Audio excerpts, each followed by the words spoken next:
Well, for more on this, I spoke to Curtis Cord, who's editor-in-chief of the Olive Oil Times. Well, agricultural larceny is nothing new, right? It's been going on a long time. But olives now are a high-value crop. So we have to, farmers are going to need to put measures in place to prevent theft. They're going to have to put sensors and security and night watches. And they're even making small trackers in the shapes of olives to be able to track down stolen fruit.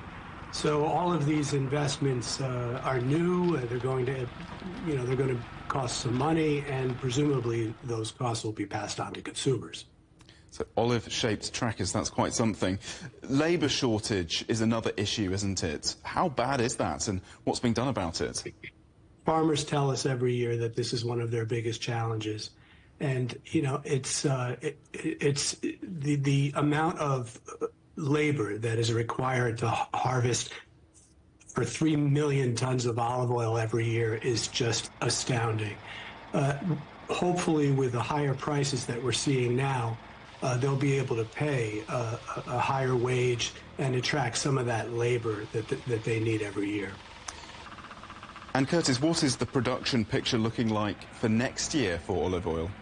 It's not looking good. We need about 3 million tons of olive oil. That's what the market is calling for, and that traditionally is what we've been able to produce.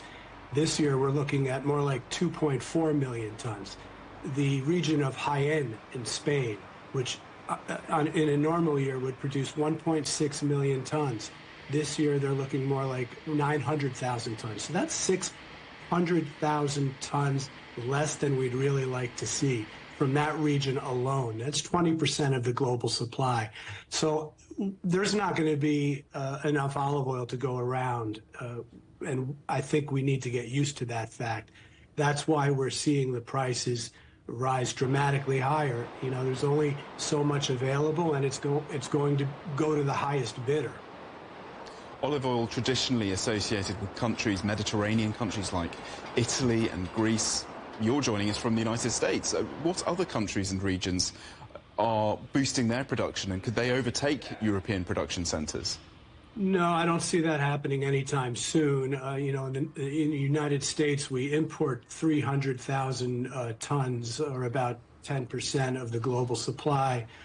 What you are seeing now with the higher prices is increased investments in new production in regions not traditionally associated with olive oil, right? So we're seeing new production facilities going up in places like India, like China, like Australia and South America. And these are very modern facilities that require less labor.